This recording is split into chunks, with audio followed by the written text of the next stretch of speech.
and gentlemen, please welcome our mayor, Buddy Dyer. Good afternoon and welcome to the October 10th, 2016 meeting of the Orlando City Council. We're going to begin today's proceedings with the invocation offered today by Reverend Ken Green. Reverend Green has served as the senior pastor at Prince of Peace Lutheran Church in East Orlando since 2013 and also serves as a member of the Faith-Based Advisory Council for Orange County Public Schools. Pastor Green is originally from Indiana, went to school in Michigan and Missouri, and played basketball with Larry Bird. Just kidding.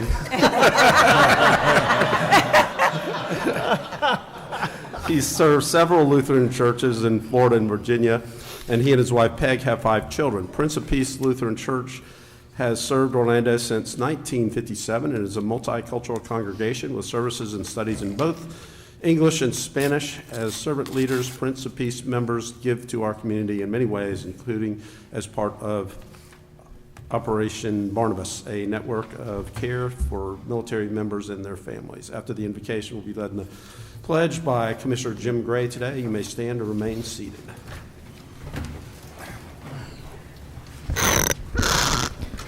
Please join me in prayer. Gracious Heavenly Father, first of all, we give you thanks as we reflect on the activities of this past week and the devastation caused by Hurricane Matthew in many different areas. We thank you that you have spared us. We pray for those who are affected, especially people in the nation of Haiti and all up and down the eastern seaboard. We pray that you would be with them. We also pray, Lord, thanking you for this nation, for all that you provide us, and we thank you for the opportunity to participate in all levels of government. We pray for those who govern, those who also administrate over the laws, those who make the laws, and those who judge the laws, that you would guide them and direct them so that all that they do would be done for the common good. We ask you to bless these proceedings today. Asking all these things, I ask personally in the name of, with respect for people of all backgrounds, all faiths, and those who claim none, I ask personally these things in the name of my Savior, Jesus Christ. Amen. Amen. I pledge allegiance to the flag of the United States of America and to the republic for which it stands, one nation, under God, indivisible, with liberty and justice for all.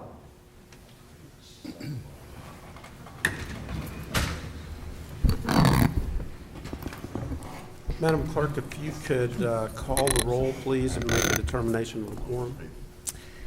Commissioner Gray. Here. Commissioner Ortiz. Here. Commissioner Stewart. Here. Commissioner Sheehan. Here. Commissioner Hill. Here. Commissioner Ings. Here. Mayor Dyer. Here. Mayor, you have a quorum with all members present. Thank you, Madam Clerk. First item of business will be consideration of minutes from the agenda review and city council meetings of September 26th, as well as a second budget hearing on that same date, which was conducted at 5:01. Motion by Commissioner Ortiz, second by Commissioner Stewart. All in favor of the motion indicate so by saying aye. Aye. Those opposed, motion carries. On to awards, presentations, and recognitions, and we only have one today. And I'm going to call on Commissioner Stewart to introduce American Bar Association Mediation Week. Commissioner Stewart. Thank you, Mayor. Today we are celebrating or recognizing Mediation Week, which takes place October 16th through the 22nd. I want to welcome, hey, I'm off here. No, I'm on. I want to welcome Lawrence Colin, member of the Bar Association's Dispute Resolution Section, as a resident of College Park. Thank you, Lawrence, for what you have done. And to today's meeting, and ask Mayor Dyer if you will please read the proclamation. Okay. Whereas during the past few decades, the field of alternative dispute resolution has grown tremendously, and along with it, so has the American Bar Association's section of dispute resolution. And whereas in 2011, the ABA has declared the third week of October as Mediation Week, with the 2016 theme being Celebrating Mediation in All of Its Diversity, highlighting the broad scope of mediation and its benefits. And whereas the recognition that there are multiple paths to justice is increasingly shared by attorneys, judges, and the public alike, and whereas mediation practices and skills are being applied in the workplace by leaders, managers, and supervisors, who have embraced the power and efficiency of open communication and collaboration. And whereas mediation is a tool utilized by the City of Orlando, specifically by our Human Relations Division, in resolving complaints regarding housing and employment discrimination. Now, therefore, I, Buddy Dyer, Mayor of the City of Orlando, hereby do proclaim October 16th through the 22nd, 2016, as Mediation Week in the City of Orlando. Recognize the importance of the availability of alternative dispute resolution services to the citizens of our community.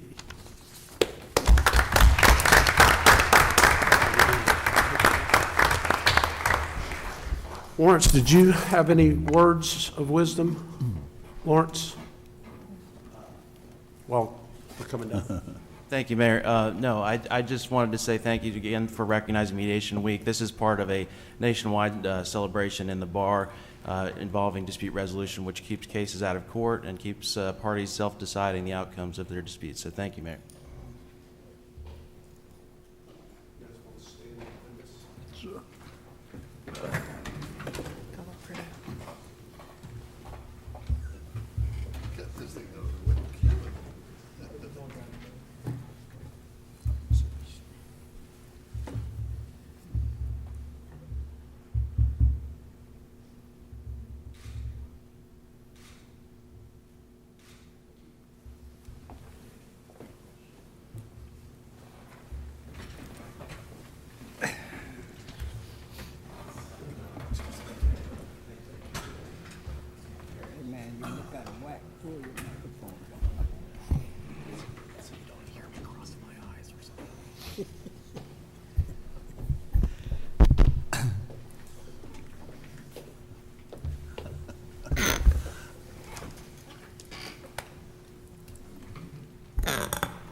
Okay, I am going to place my communication device on silent. I would ask that everybody else do that. And we will move right into the mayor's update. Pastor commented on Hurricane Matthew, and I want to thank both our community and our city workforce for uniting together to help recover from the effects of Matthew. We're very fortunate that it took that wobble just after it was over the Bahamas and went a little northeast and didn't give us a direct hit, because it could have been a far different story for us. And certainly we keep in our thoughts and prayers some of the other communities that were more directly impacted by Matthew. Our city staff worked around the clock to both prepare and then recover. I think immediately after the storm event was over, we had tree crews out clearing trees and debris, and also restoring traffic signals, a number of which had gone out. We had additional claw trucks and dumpsters out to clean up the debris, and we have opened, or will open tomorrow, 2 citizen drop-off sites for clean vegetation, debris, and bags and bundles, and even loose, and they will be at 110 Andes Avenue, so that's next to the OPD Training Center. If you remember back with Charlie, Francis, and Jean, where the big piles of debris were, that's the same location, and it's just off of the East-West Expressway. And then at 1042 Mercy Drive, just north of the intersection of Mercy Drive and Fairvilla Road. So those will be open tomorrow through Sunday and staffed from 7 a.m. to 7 p.m. This is a really good news piece. Each year, the Historical Society of Central Florida presents the Donald A. Cheney Award, honor citizens who have worked hard to preserve our community's history. And this year, our very own Don Price, who serves as the sexton at Greenwood Cemetery, will receive the award. He'll be recognized this Thursday at 6 p.m. at the Orange County Regional History Center. And if you haven't ever done a tour with Don Price at Greenwood, it's something that you should try to get on your calendar or your agenda, because he knows so much about the history of Orlando and some of the names that you know that are on the streets and where various people are buried. It's a pretty cool experience, especially the ones at night. It is Breast Cancer Awareness Month. My mother is a breast cancer survivor, so I'd like to encourage everyone to join us this month in the fight against breast cancer, and whether it's attending an event or wearing pink or just helping get out the word. I understand that there are several students in attendance, maybe from Valencia today. If you would stand and be recognized. Are there students from Valencia and/or UCF? All right.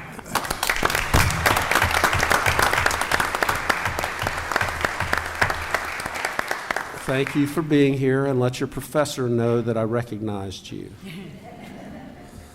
Let's see, several items were pulled at the agenda review meeting, so those are items, and I think I have them right this time, F3, F8, F9, and F10, and additionally, under item A1, which relates to them as well, the exhibit has been modified to reflect the fact that the F3, 8, 9, and 10 are not being heard today, but they'll be heard at our next meeting. And then I just want to mention a couple items that are on our agenda, number B4 and CRA1, relating to Aero Sky Media. Our reputation as a hub for technology continues to rise. Aero Sky Media, which is an Emmy award-winning digital animation and game production studio, is looking at downtown Orlando as a potential site for its national headquarters. If Aero chooses Orlando, it would create 114 new high-quality jobs and would be part of the first commercial building at Creative Village. Orlando is competing with Nashville and Atlanta. I don't know why anybody would want to go to Nashville or Atlanta over Orlando. But actually, Nashville and Atlanta are great cities. They're just not as good as Orlando. So I'd like to recognize Victoria Lauren, Managing Director with Aero Sky Media, who is here with us today.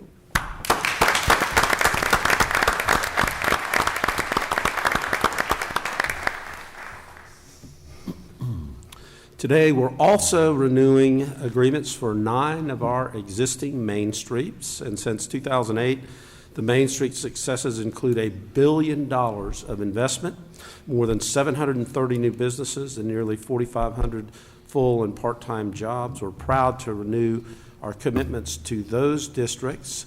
So I'm also excited to announce that we are welcoming our 10th Main Street district, the Milk District. So a number of the folks from the Milk District are here. Would you guys stand and be recognized?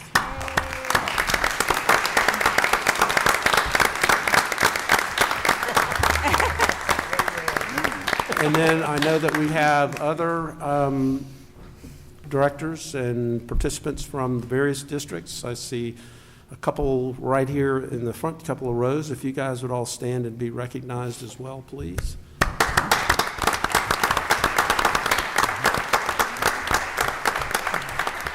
Thank you to all the board members and business owners and residents and volunteers that make our Main Streets the best in the country. All right, that concludes the mayor's update, and we're going to move on to the consent agenda, and that's a number of items that are acted upon through a single vote of council. We give each of our commissioners an opportunity to comment on the consent agenda as well as update you on important items or matters from their districts. We rotate the order we do that, and today Commissioner Jim Gray is leading off. Thank you, Mayor. Activities both past and future in District 1 are on our website. Just wanted to take a minute for a couple of words of thanks. First of all, for our National Night Out celebration. Thanks to public safety reps that showed up at the neighborhood events. Neighbors love to see folks like that show up. It makes them feel part of the community. So thank you. Second thing, Mayor, I want to echo your sentiments about our staff and how they mobilized for the hurricane. It really made us proud, and I want to say thank you for those extra efforts on the staff. And finally, on the agenda, we have a lot of funding agreements with our community partners. Want to take just a minute and thank you for what you do to make Orlando a better place to work and live. So thank you for your efforts on the behalf of the city. That's all I have, Mayor. Thank you, Commissioner. We'll move on to District 2. Commissioner Tony Ortiz. Thank you, Mayor. Well, I got a few congratulations to give. One is to the new Director of Transportation, Mr. Billy Hathaway. Hopefully we're definitely going to accept him tonight. Today, I'm glad we're back to having a director of that particular department. That's a very busy department, and I'm glad we're back to that way of doing business in the city. I want to acknowledge a few people that are here today from the UCF Incubator. We've got Mr. Michael Wise and Mr. Gordon Hogan. Thank you. Thank you. You guys make us so proud in our district, and we're so happy that things are going so well. Along with the NID, NED, I'm sorry, the National Entrepreneur Center, and also the SBIF. So thank you so much for what you guys do. You guys make us proud and continue pushing our business community to move forward. In District 2, the hurricane didn't do as much damage as we were expecting, and I'm glad. And I, once again, I want to echo the words of the mayor. I want to first of all thank our staff. Our staff did such a great job. I mean, everybody was out there. Manny Soto, everybody who was involved in any way, shape, or form. OUC, the great one. What a great job keeping us posted about everything going on. FEMA, everybody at the city. So that's why we're such a great city, and that's why we're so proud of our people. We are indeed the epicenter of the world, and it has to do with our community and how we all work together. And about National Night Out, even though we had a little bit of rain and whatnot, but it was a great evening, and people had a great time. I didn't get a chance to visit all our parties because we really got busy at the ones that we visited at. But it was great. The Orlando Police Department, once again, Chief, before you leave, I just want to congratulate you for doing such a great job. He realized now that I'm talking about him. Thank you. And thank you to our citizens for being part of this. We keep recruiting more people into this particular groups that we have around the city, Neighborhood Watch, and we need to continue doing so because that's where our safety lies and where the basis to have the city that we have where we can control crime and where we can work together as a community. So thank you so very much. And I believe that's all I have, Mayor. Thank you. Thank you, Commissioner. We'll move on to District 3. Commissioner Robert Stewart. Thank you, Mayor, and I also want to echo the comments about Hurricane Matthew. We share the thanks of my pastor who cornered me yesterday at church to express the thanks to our city and to our city staff for the great response and great work that they've done. So thank you very much for that. A couple of quick things. We have the National Night Out last week. I want to say a special thanks to the Lake Orlando group. They served over 500 people at Hamburgers and had a great event up in the Rosemont area. And the Audubon Park Garden District and the Audubon Park Neighborhood National Night Out group, thank you all for what you did. Thank you. We had a great response there, probably about 150 people that were there. And the other part, which we had 5 or 6 that I had a chance to go to, and they were very small, of just a handful. But it was great being out in National Night Out and seeing people care about their community and care about how to stop crime. A couple of quick updates. One is if you like Monday Night Football, you can come to Edgewater High School tonight and come and watch Monday Night Football. They moved the Friday night game to Monday night. So forget about watching it on TV and forget about watching the rerun of the debate. You guys can come over and watch Edgewater High School play tonight, so please come. Also, some things that are coming up on our doorstep. Matthews Park, we're having a ribbon cutting on Tuesday, October 18th at 10:30. If you hadn't had a chance to see that park yet, please swing by and look at it. It's a great new park, and we did our parks and the recreation part, Family Parks and Recreation did a great job getting some good equipment, getting it at a discount, and we've had a chance to place it there as part of our regular renovation of that property. The Recreation Division, Where the Fun Starts golf tournament is a week from this Saturday, October 22nd. So please plan on coming. That's 8:30. It's a chance for us to raise some money for Recreation Division's trust. And then on the evening of October 22nd, that evening, the College Park Partnership is doing their annual Jazz Fest. That's going to be from 6 to midnight. Please come and enjoy the closing of Edgewater Drive. They expect 5,000 to 10,000 people there, so please come and enjoy that. On the agenda, I want to say thank you to those community partners to us. Thank you all for what you have done. Thank you for being part of that. It is important. And as I say thank you, I also am announcing that I'm having to abstain from that because the Christian Service Center receives some of that funding, and I filed that paperwork, or I will file that paperwork with the clerk. I mentioned that in the earlier meeting, so I want to say thank you for that. And that's all I have, Mayor. Thank you very much. Thank you, Commissioner, and I'm just guessing that there's nobody that was rushing home to watch a replay of last night's debate. Are you kidding? Didn't we all want to do that? All right, District 4, Commissioner Patty Sheehan. Thank you, Mayor. It is Breast Cancer Awareness, and I'm, encouraging everyone, of course, to get the girls checked. And this is a sad anniversary for my office. 1 year ago today, Officer Karen Long passed away. So if y'all would keep her son Samuel in your prayers, I would appreciate it. He's doing okay, but when you lose your mom at 12, it's a really tough thing to have happen to you. So again, remember Karen by getting your checkups, because it's really, really critically important if you're a woman to make sure you get those. And that's why we have Breast Cancer Awareness Month. So I want to thank David Dunn and the facilities folks and Walt Disney World for painting the Lake Eola bandshell.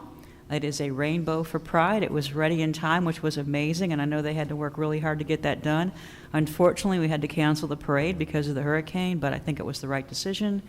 It was very difficult to have an outdoor festival without tents, and no one would do the tents on Friday because of the wind. So again, it was a good decision. The parade is going to happen, but again, to get that bandshell painted in less than a week was really great. And I have to tell you, the Orlando Sentinel did a little Facebook thing. It got over 90,000 hits. So cool. Yeah, it was really cool that people really supported it and loved that we painted the bandshell in honor of the victims of Pulse, to remember them. And that actually came to City Council. It was a resident that came and came forward with that. So I'm delighted that we were able to get that done in time. And I, too, want to echo my thanks for the city employees for staffing the Emergency Operations Center. We were very, very fortunate with Hurricane Matthew. And there were some folks fussing about the curfew. And I just want to say, Mayor Dyer, I think that was the right decision. The fact that we did not have any traffic fatalities and things like that. I mean, if anybody was out on Wednesday, I was trying to get batteries at the last minute. Everybody's driving crazy. So again, I think the curfew was a good idea. We do it for people's safety, and while it might be inconvenient, there are a lot of folks that were a lot worse inconvenient, because I actually did have a resident whose house was destroyed, and we're going to need to work with him on permitting. But again, they only have 6 months to rebuild their house after an event like this, so we need to make sure that we work with these residents who are having issues at their homes. One, like I say, I only heard of one total loss, but we need to make sure that we take care of these people that, trees fell on their homes and they had a really bad experience with the hurricane. It's one thing to be inconvenienced and not have power. It's a whole other thing when you lose your home. Colonial Town won National Night Out. Congratulations. We went to 10 parties, and it was a great night. But again, Colonial Town really knocked it out of the park this year. And yay, Colonial Town, my neighborhood. We won for a change. On the agenda today, I too echo the appointment of Billy Hadaway. He's a great guy. He really was responsible, I think, for the change in how they felt about pedestrian safeties and getting crosswalks and things like that, because FDOT used to be very, very reluctant to do those things with us. He was wonderful, and I'm so glad he's joining our team. Item B1, stump cutters. That we really need these, especially in light of what just happened, so I'm glad to see that we're finally replacing the stump cutters in the Parks Department, and welcoming the Main Street District. We got milk. So I'm glad that... Yes, we got milk. I think this is one of the best programs that we do at the city, and I know most of you that work at the Main Street, and I just think what you all do is just incredible and adds such value, and we get most of the good press that we get in the city are because of what you all do. So thank you so much, and that's all I had, Mayor. Thank you. Just to follow up on the Disney amphitheater being painted, it was the Imagineers from Disney that conceptualized how exactly to go about that and then accomplish that task. And we asked them just a couple of weeks ago if they could have it ready for Pride, so they were out there and got it done last week. And then we didn't end up having the parade, but they got the painting done in any event. So we want to thank Disney for their help and support in that regard. Absolutely. Commissioner, let's move to District 5. Commissioner Hill. Thank you, sir. I, too, like to echo with staff being just so efficient. I was able to stand with council and the mayor over at the Emergency Operations Center, and what a well-oiled machine. And this city is safe, and we have competent people in times of emergency. So thank staff and all that was there at that emergency center that wasn't able to be with their families during those times. On Monday, September the 26th, I along with staff, was over in the Paramore area, where I'm happy to announce, because of the mayor's leadership and staff, been working diligently the last year and a half to put affordable housing in the old Wells Landing, Paramore Village. Invictus, the group that was selected, did a community meeting. They're gonna put a few hundred apartments that's affordable, 1, 2, and 3 bedrooms, which is mixed income and supportive housing, which we know here in the city of Orlando and the county, from what statistics say, is that there's a low stock of affordable housing. So doing a great job there. I'm excited about that upcoming project. Then I traveled over to the historic Jones High School for our 66th annual Rural Coronation. This year's theme was embracing our heritage. As you know, Jones High is one of the first black high schools here in the district, over 100 years old, and the kids had a great time reflecting their heritage. They did a beautiful job, and I must say I was quite proud of that coordination. Every kid on that coordination had at least a 4.0 weighted grade point average. So they wasn't only beauty queens and kings, they were scholars. I was able to represent Commissioner Sheehan and myself at the Mez because Commissioner Sheehan had a prior obligation and was glad to stand in your shoes. You're loved over there in District 4. But they gave myself, with my Youth Advisory Board, and all that you do for the kids over in Reeves Terrace, with your Christmas giveaway for Bikes for Kids, $1,200 donation. And we thank First Residential Management that is managing most of the condos in District 5 here downtown in your District 4. So we thank them for that. Of course, on October the 4th, we had a great national night out in District 5. Thank you, Chief, for all your work and staff work. And I'm proud to say we did not win number 1 as far as in the National Night Out Prize Contest, but we were number 1. We had over 19 participants in National Night Out, and I'm very proud of that. In the last 2 years, through the diligence of Carl over in our Neighborhood Watch and myself and Cindy Light and Susan Harris, we have started at least 12 new neighborhood watches. And when I first got in office, I think we started out with 5 national night outs where there was participation. So it says District 5 is alive and they're engaged. And that's a great thing there because neighbors are coming out and engaging and seeing something and saying something, and very active here in the city of Orlando. Yesterday, I co-hosted a Stop the Violence rally due to, unfortunately, gun violence in District 5 and in the county over in the Pine Hills area and District 6. And we had about 250 participants of children and adults in attendance, in which they came out and wanted to talk about the violence and letting others know that we're not going to continue protecting those that are killing parents or killing children. And it was well attended without incident in Lake Larnedune. I can say I was most disturbed that I sent out a press release and we did not have one media channel there. But when there is horrific incidents such as murders in our urban areas, that the news spin is constant. So let's at least get out and be active and show some great things that's going on with our young folk there in our inner cities. I'm excited about the great news. With B4, with the waterproofing for Camp World Stadium, I was happy to see that there was a fledgling minority business right out of Paramore that has been awarded some labor on that contract, and they employ over 30 residents in the Paramore area.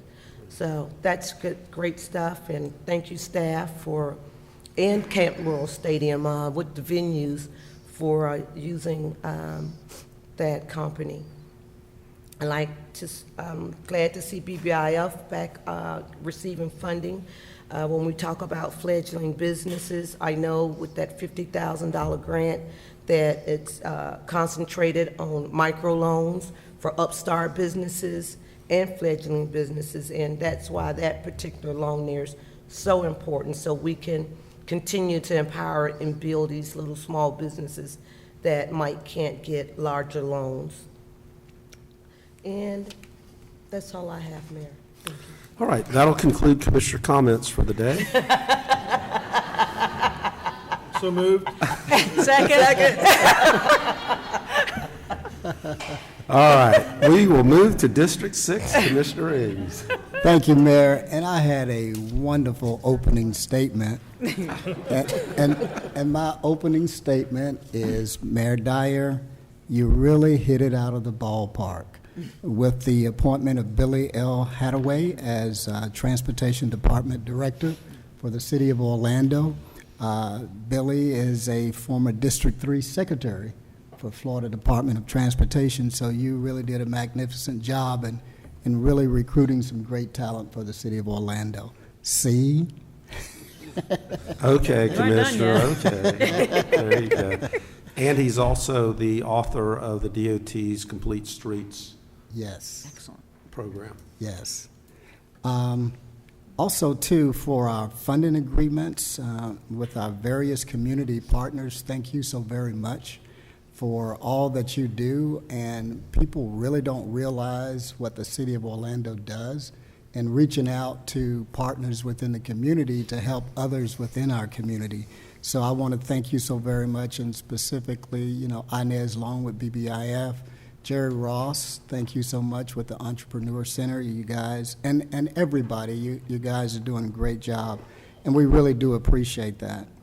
And I would also like to say item F13, the local contribution to support Lift Orlando in their application to the Florida Housing Finance Corporations for 4% LIHTC tax credits.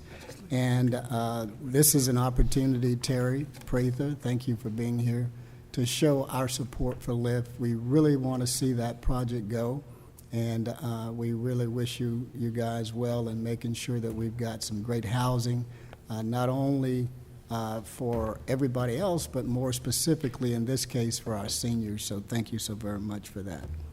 And I'd also like to say that on Wednesday, September 28th, I attended the iDrive Business Improvement District Governing Board, where I and Mayor Teresa Jacobs and Orange County Commissioner Victoria Sipling are the governing body for that. So we talked pretty much about the iDrive vision plan that the county is doing for 2040, and also some of the current things that are happening in the district from a business perspective.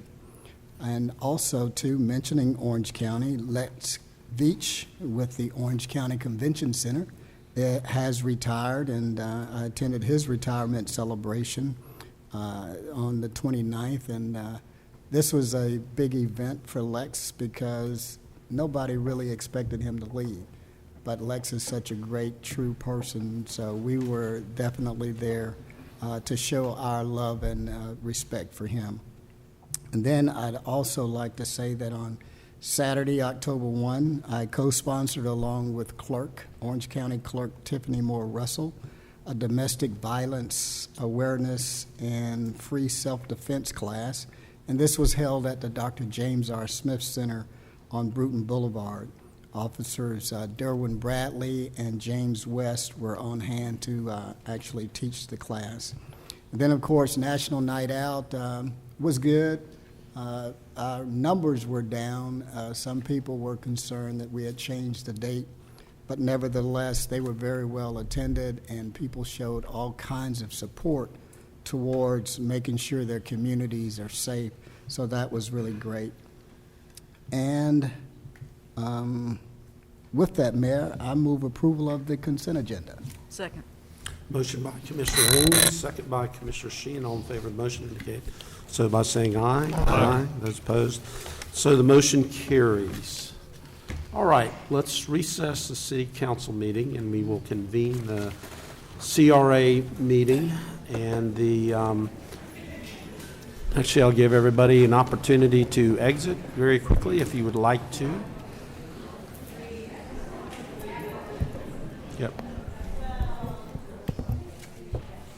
Everybody got their money and they're going home. Oh, I didn't even see Steve Hogan there. Yes, Hey, take the Steve. money and run. Yeah. And Mr. Siegel. Oh, Jason Siegel. Jason, yeah. How you doing, sir? So the one CRA item is the companion to one of the consent agenda items that we already passed relating to the Aero Sky Media funding agreement. Is there a motion to approve? So moved. Second. Motion by Commissioner Sheehan, second by Commissioner Stewart. Discussion, all in favor of the motion indicate so by saying aye. Aye. Those opposed, so the motion carries. Thomas, any other business? Okay, then we will stand adjourned in terms of the CRA.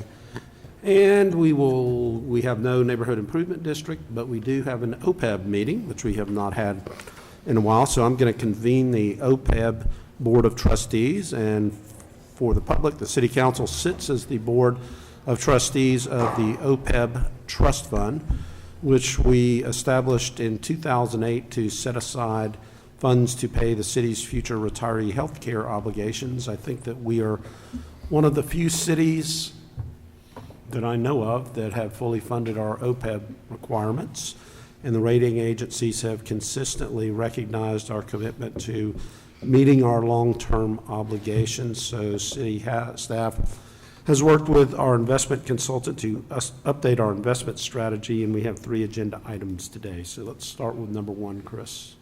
Hey, thank you, Mayor, and good afternoon, trustees. Item number 1 is a new asset allocation for the OPEB Trust Fund, which will help to diversify our assets in the fund and give us a greater likelihood of achieving our actuarial assumed rate of return for that fund. Proposed asset allocation reduces the fund's allocation of core bonds and establishes new targets for diversified fixed income, private equity, private debt, and real estate. These changes will help to align the investments of the OPEB fund with our pension assets, which have a similar long-term investment horizon. These asset allocation changes have been approved by the city's investment committee as well as the city's finance committee, and we would request your approval today. Is there a motion? So, second. Motion by Commissioner Stewart, second by Commissioner Ings. Discussion, hearing none, all in favor of the motion indicate so by saying aye. Aye. Those opposed, motion carries. All right, second item, Chris. Okay, item number 2 is the approval of a selection of 2 new money managers for the OPEB Trust Fund. Based on recommendation of the investment consultant for the city, staff recommends a selection of Clarkston Capital Partners to manage a portion of the fund's stock portfolio, and a selection of Manulife Asset Management to manage a portion of the fund's bond portfolio. This item also, the selection of the 2 managers, has been approved by the investment committee and the city's finance committee. We'd request your approval. So moved. Second. Motion by Commissioner Stewart, second by Commissioner Ortiz. Discussion, hearing none, all in favor of the motion indicate so by saying aye. Aye. Those opposed, motion carries. And item number 3. Item 3 is the approval of a new investment policy statement for the OPEB Trust Fund. Again, it's based on advice of the city's investment consultant, and staff recommends the approval of the attached policy, which updates the assumed rate of return for the fund, updates the asset class matrix to add the asset classes that you just approved through the asset allocation item earlier, and adds language regarding the investment guidelines for those asset classes. This item has also been approved by the investment committee and the city's finance committee. We'd request your approval. So moved. Motion by Commissioner Stewart, second by Commissioner Ortiz. Discussion, hearing none, all in favor of the motion indicate so by saying aye. Aye. Those opposed, motion carries. Chris, any further business come before the Board of Trustees? That's all, Mayor. Thank you. Thank you. Then we will stand adjourned as the OPEB Board of Trustees, and we will reconvene the City Council meeting without objection. And that brings us to hearings on the Starwood Development Agreement. So I'd like to call on Dean Grandin, our Planning Director, to give us a presentation relating to this item. Dean?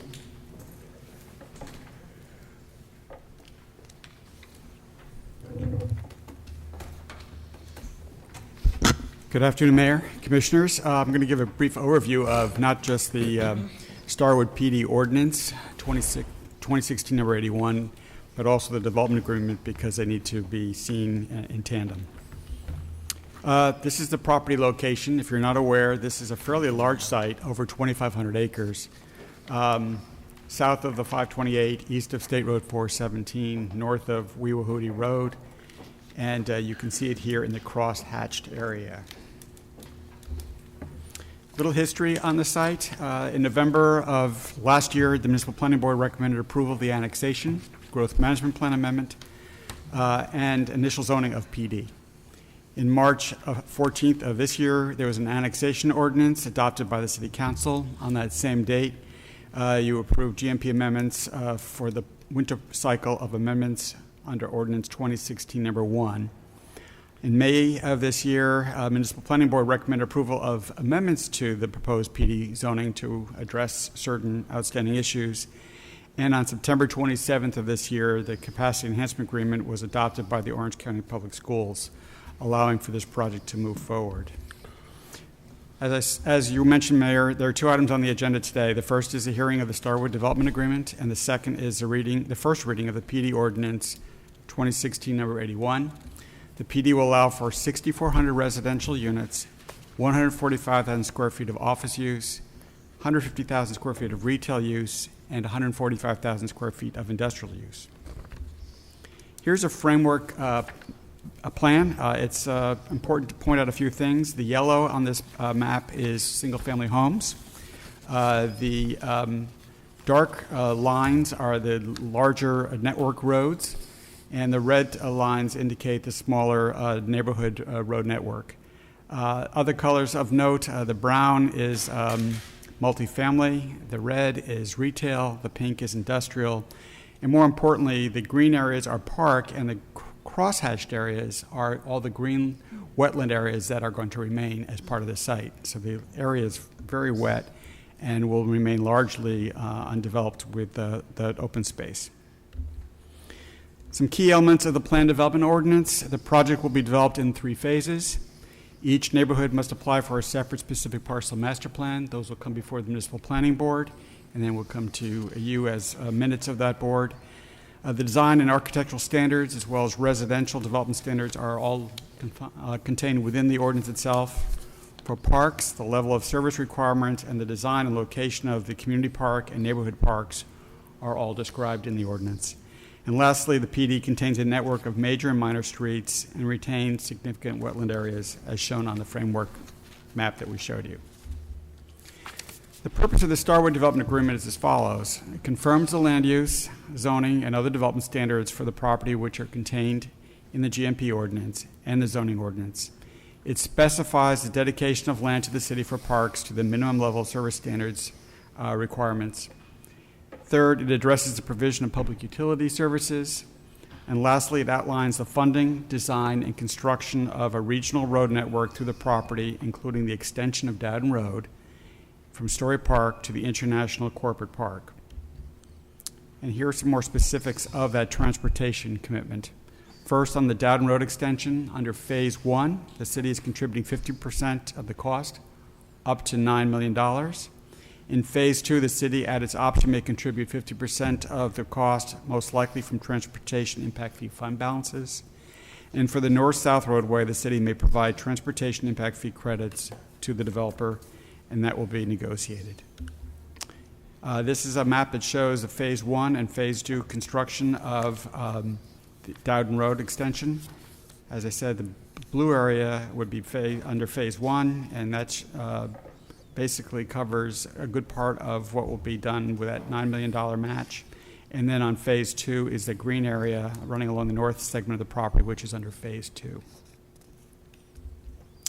Staff is recommending approval of the ordinances, both 2681 and the Starwood Development Agreement. And we're here to answer any questions. Questions? Motion, Commissioner Gray. I'd move to approve, sir. Motion is second. Commissioner Stewart. A couple of questions. On the education side, we ran into a lot of issues with Baldwin, of course, in terms of dedicated land for education. Is there any area here that's got any educational There are two sites in the plan for schools, and the capacity enhancement agreement has been worked out with the school board. They're satisfied with the school sites and the location of those sites in terms of addressing the needs of the area. Are those sites to be donated to Orange County Public Schools, or? I am not aware. I don't believe. I'm not sure if they're being donated or they're being provided at cost, but that's been negotiated with the school board. Okay. And on the drawing you have, one thing I'm a little bit confused on, the red roads, are those being built early? And I guess then the blue is phase 1 and green is phase 2. I'm just looking. You're referring to the Framework PD plan? I'm referring to the next to the last slide. Okay. Red and the green. Yeah. The red shows the larger regional network That's of part of the roads, original, okay. but the one that's with the blue and the green highlighted is the Dowden Road extension, and that's what will be funded. As part of the as part of the impact fee agreement. funding that we talked about? Yes. Okay. All right. Thank you very much. Is there anyone from the public that would like to be heard on this matter? Do we have any cards? No cards. Further discussion? Hearing none, all in favor of the motion indicate so by saying aye. Aye. Those opposed, motion carries. Okay, hearings, ordinances, second reading, number 1, Madam Clerk. Ordinance 2016-61, an ordinance of the City Council of the City of Orlando, Florida, relating to the development and use of land, amending Section 62.498 of the Land Development Code to extend the boundary of the Conway Road Special Plan Overlay District, providing for severability, codification, correction of Scrivener's errors, and an effective date. Move to approve. Second. Motion by Commissioner Gray, second by Commissioner Ortiz. Is there anyone from the public that would like to testify on this matter? Discussion among commissioners. Hearing none, all in favor of the motion indicate so by saying aye. Aye. Those opposed, motion carries. Number 2, Madam Clerk. Ordinance 2016-79, an ordinance of the City Council of the City of Orlando, Florida, relating to backyard chickens, establishing regulations for the issuance of backyard chicken permits and the keeping of backyard chickens, providing for civil penalties, providing for conflicts, and for severability, codification, correction of Scrivener's errors, and an effective date. So moved. Second. Motion by Commissioner Sheehan, second by, was that Commissioner Ortiz? I didn't think so. Oh, it's not Commissioner. Commissioner Hill, second by Commissioner Hill. Commissioner Sheehan, would you like to take 30 seconds and explain what we're doing? This is actually as part of the slow food movement and urban agriculture to allow people to keep up to 4 hens in their backyard. Other major cities like Honolulu, Hawaii, Los Angeles, California, New York have allowed this. It is a great way to teach kids about responsibility. So far, we've had absolutely no problems. Actually, it's very popular, and this will increase it to 100 homes citywide. Further discussion. Hearing none, all in favor of the motion indicate so by saying aye. Aye. Those opposed? No. Okay. Show Commissioner Ortiz as a no. He's been consistent. He will be delivering chickens in his district. There you later go. on this afternoon. Deliver the eggs. He'll buy them. Take him some eggs. Just in the Underhill area, Commissioner Ortiz. That's All right, let's move to ordinances on first reading and number 1. Ordinance 2016-74, an ordinance of the City Council of the City of Orlando, Florida, relating to the Greenway Improvement District, granting a petition to amend the boundaries of the Greenway Improvement District as initiated by the District's Board of Supervisors, amending ordinance number 0805-191001 to expand the district by approximately 4.6 acres, the district being generally located north of the Osceola County border, east of Boggy Creek Road, south of Central Florida Greenway, State Road 417, and west of Narcoossee Road, providing for severability, correction of Scrivener's errors, and an effective date. A move to approve. Second. Motion by Commissioner Gray, second by Commissioner Ortiz. Is there anyone from the public that would like to speak on this matter? Discussion among commissioners. Hearing none. All in favor of the motion indicate so by saying aye. Aye. Those opposed? So the motion passes. Kyle, my notes have hearings, ordinances, first read, number 1 as one that we need to move, but should that have been, yeah, I guess it's this one, right? That Hearings, ordinances, first read, is that the proposed ordinance to change the city's use tables? It's not on my agenda. Which one would be held at 5 o'clock unless we, That would be the ordinance proposing to change the city's zoning use table. That one did not get published correctly in the Orlando Sentinel, and so we're deferring that one until October 24th. okay. So I it was shouldn't need to looking be- for that and could not find that. Got it. Okay, so we're all set then. We can move on to ordinances first read number 2. Ordinance 2016-78, an ordinance of the City Council of the City of Orlando, Florida relating to historic preservation, designating certain real property generally located north of East Central Boulevard, east of Lake Eola, south of East Washington Street, and west of North Eola Drive, being comprised of 0.3 acres of land more or less and addressed as 512 East Washington Street as an Orlando historic landmark, providing findings, permit disclaimer for severability, correction of scrivener's errors, and an effective date. So moved. Second. Motion by Commissioner Sheehan, second by Commissioner Rings. Is there anyone from the public that would like to testify? Discussion among commissioners. Hearing none, all in favor of the motion indicate so by saying aye. Aye. Those opposed, motion carries. Number 3, Madam Clerk. Ordinance 2016-76, an ordinance of the City Council of the City of Orlando, Florida relating to the Boggy Creek Improvement District, granting a petition to amend the boundaries of the Boggy Creek Improvement District as initiated by the district's Board of Supervisors, amending ordinance number 0805191002 to expand the district by approximately 41 acres, the district being generally located north of the Osceola County border, east of Boggy Creek Road, south of Orlando International Airport, and west of Narcoossee Road, providing for severability, correction of scrivener's errors, and an effective date. Move to approve. Motion by Commissioner Gray, second by Commissioner Ortiz. Anyone from the public like to speak on this matter? Discussion among commissioners. Hearing none, all in favor of the motion indicate so by saying aye. Aye. Those opposed, so the motion carries. And number 4. Ordinance 2016-81, an ordinance of the City Council of the City of Orlando, Florida, rezoning certain land generally located south of State Road 528, east of State Road 417, and north of Weewahoody Road, comprised of 2,558.63 acres of land, more or less, designating the property as the planned development district on the city's official zoning maps, providing for a development plan, a phasing plan, a trip equivalency matrix, road cross-sections, and a special land development regulation of the planned development district, providing for severability, correction of scrivener's errors, permit disclaimer, and an effective date. Move to approve. Second. Motion by Commissioner Gray, second by Commissioner Stewart. Is there anyone from the public that would like to speak on this matter? Kyle, I see some Valencia students that are thinking, I wonder what Weewahoody means. Weewahoody. Weewa, calm, Indian word for calm. Hootie, water, calm waters. So there you have it. Finally got it. You got a new title. A little lesson Commissioner Gray needs to know that. That 'cause was that's in his moving, Kyle. Thank you very much. Okay, and that's always a test for a new city clerk, whether they can get Weewahoody There you go. pronounced properly. did a great job. Celeste messed it up twice. Okay, further discussion, hearing none, all in favor of the motion indicate so by saying aye. Aye. Those opposed, and so the motion carries, and that concludes the official agenda of the Orlando City Council for today.